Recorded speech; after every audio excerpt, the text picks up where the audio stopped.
جزاک اللہ بھائی، یہ بہت ہی پیاری حدیث ہے اور توحید کو بیان کرتی ہے کہ بندہ اپنے مالک اور خالق سے کہتا ہے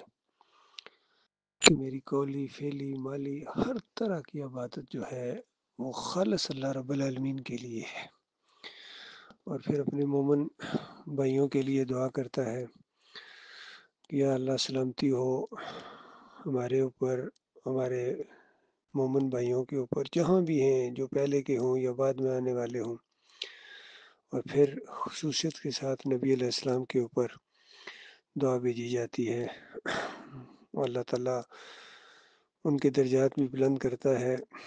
اور رحمت و شفقت کے ساتھ ان بندوں کے اوپر بھی رحمت کرتا ہے جو یہ دعائیں کریں۔ تو یہ توحید کی گویا سب سے بڑی دعا ہوتی ہے کہ ہم اپنے نبی علیہ السلام کے لیے رحمت اور برکتوں کی دعائیں کرتے ہیں۔ یہ شرک کا رد ہوتا ہے، اور پچھلی قوموں نے اپنے انبیاء کو اللہ کے ساتھ شریک ٹھہرایا، ہمیں ایسا نہیں کرنا چاہیے۔ لیکن افسوس کہ شیطان کا وار ہوا اس امت کے اوپر بھی، اور انہوں نے بالکل نور من نور اللہ کا عقیدہ، خالص ابن اللہ کی جدید شکل ہے، اور پھر باقی سارے شرک جو پچھلی مشرک قوموں کے اندر تھے، چاہے پکار کا شرک ہو، یا علی مدد، یا رسول مدد، یا غوث مدد ان کے اندر آیا۔ پھر نظر و نیاز، کسی کی 11ویں کرتے ہیں، کسی کی 12ویں کرتے ہیں، کیک کاٹتے ہیں، 10 محرم کی شبیلیں لگاتے ہیں، حسین رضی اللہ تعالیٰ کی بندگی کرتے ہیں، فاطمہ رضی اللہ تعالیٰ کو پکارتے ہیں، جھنڈوں کے اوپر یا حسین کی پکارے ہیں یا عباس کی پکارے ہیں، اور اپنے گھروں کے چھتوں کے اوپر یہ پنجے لگاتے ہیں، گویا اس چیز کی نشانی ہے کہ یہ ایک اللہ کو نہیں مانتے ہیں۔ ان کے بے شمار اللہ ہیں جو پوری طرح وہی کچھ کرتے ہیں ان کے عقیدے کے مطابق۔ جو خالص مومن اللہ کے ساتھ امیدیں لگاتا ہے، ان کی امیدیں دوسروں کے ساتھ ہوتی ہیں۔ اللہ کے بندوں کو انہوں نے داتا، دستگیر، مشکل کشا، حاجت روا کے القاب دے دیے، گویا پوری طرح سٹیمپ لگ گئی کہ یہ مشرکانہ ذہن کے حامل ہیں، ان کے باپ دادا بھی اسی شرک کے اوپر مرے ہیں اور یہ اسی کے پیچھے جا رہے ہیں۔ یہ بہت ہی خوفناک انجام ہے۔ اللہ تعالیٰ اس شرک سے ہماری قوم کو نجات دے، اور جنہوں نے شرک پھیلایا ہے، کافر و مشرک بنے ہیں، طاغوت بنے ہیں، اگرچہ یہ قوم ان کو اپنا ہیرو مانتی ہے، جو اللہ کی نگاہ میں زیرے ہوئے اور بالکل اللہ کی درگاہ سے راندے ہیں، ان کو انہوں نے سروں پر بٹھایا ہوا ہے، چاہے یہ صوفی ہوں، چاہے یہ ان کے اکابرین ہوں، جن کے اوپر اب چوٹ پڑی ہے ایمان اور عقیدے کی۔ جب دعوت اٹھی ہے تو ان پر چوٹ لازمی پڑے گی، کیونکہ یہ اصل مجرم رہے ہیں، اور قرآن کی زبان میں ان کو طاغوت کہا گیا ہے، اور بتایا گیا کہ جب تک ان طاغوتوں کا کفر نہ کرو، ان کو کافر نہ قرار دو، چاہے یہ پکاروں کا شرک لائے ہوں، چاہے یہ واسطے وسیلے کا شرک لائے ہوں، بے حق فلاں بے حرمت فلاں کا شرک لائے ہوں واسطے وسیلے کا، اور چاہے یہ سجدہ تعظیمی کا شرک لائے ہوں، چاہے یہ رکوع کرنے کا شرک لائے ہوں، اللہ کے علاوہ کسی اور کے سامنے بال برابر جھکنا بھی یہ اللہ کی غیرت کو للکارنا ہے، اور یہ شرک کی چیزیں ہیں۔ اللہ کا لاکھ لاکھ شکر ہے، مالک نے شرک کی پہچان کرائی ہے اور توحید کی سمجھ عطا فرمائی ہے، ورنہ ہم بھی ان کے ساتھ بہہ جاتے۔ بڑی آزمائش ہوئی ہے جماعت کے اوپر، اور مخلص مومن بہت تھوڑے اس پر ایمان خالص پر قائم رہے ہیں،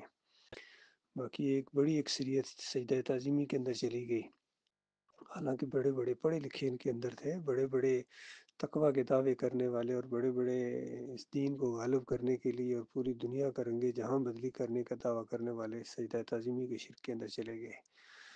اور باقی جو ہے انہوں نے کچھ نہ کچھ اپنے راستے ٹیڑھے کرنے کی کوشش کی۔ اس بنیاد کے اوپر، وہ جو بنیاد، جس بنیاد کے اوپر یہ دعوت اٹھی تھی، بہت کم لوگ رہ گئے ہیں،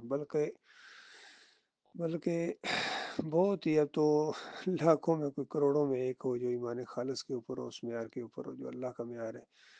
قرآن کا اور صحیح حدیث کا معیار ہے، صحابہ اکرام نے جو معیار قائم کیا تھا نظریاتی طور پر کم از کم۔ باقی آگے بڑھنا، آن گراؤنڈ عمل کرنا، یہ تو اللہ تعالیٰ کی توفیق سے ہے، بہت کم لوگ۔ اور اللہ تعالیٰ نے پہلے ہی بتا دیا تھا کہ پچھلوں میں سے، مقربین میں سے بہت کم ہوں گے، آگے بڑھنے والے بہت کم ہوں گے۔ باقی جو اس بات کو مان لیں وہ بھی اللہ تعالیٰ کے فضل و کرم سے دائیں ہاتھ والوں میں سے ہوں گے۔ بڑی یہ اللہ کی رحمت ہے، ایمان کی بات کو مان لینا ہی بہت بڑی بات ہے، کہ کفر و شرک سے بالکل بیزاری کا اعلان کر دے انسان، کسی کی پرواہ نہ کرے اس معاملے میں، نہ ماں باپ کی، نہ بہن بھائیوں کی، نہ دوستوں کی، نہ علاقے والوں کی، نہ افسروں کی، کسی کی بھی پرواہ اللہ کے معاملے میں نہیں کرنی ہے۔ جب اللہ کی بات آ گئی تو پھر ساری باتیں پیچھے چلی گئیں۔ اللہ تعالیٰ غور و فکر کرنے کی توفیق عطا فرمائے۔ تو میں یہ اس حدیث کے حوالے سے التحیات للہ والصلوات جو نبی علیہ السلام نے سکھایا، باقی جھوٹی کہانیاں کچھ گڑی گئی ہیں کہ پتہ نہیں یہ اوپر معراج کے موقع پر اس طرح کا واقعہ پیش ہے، بالکل جھوٹ ہے۔ اصل چیز یہی ہے جو اس حدیث کے اندر، بخاری کی روایت کے اندر یہ بتایا گیا ہے کہ اس طریقے سے صحابہ اکرام کو نبی علیہ السلام نے سکھایا تشہد کے اندر یہ، اور تشہد کے بعد صلات ختم ہو جاتی ہے، اور پھر نبی علیہ السلام نے کہا کہ اب جو بھی محبوب ترین دعا ہے وہ مانگو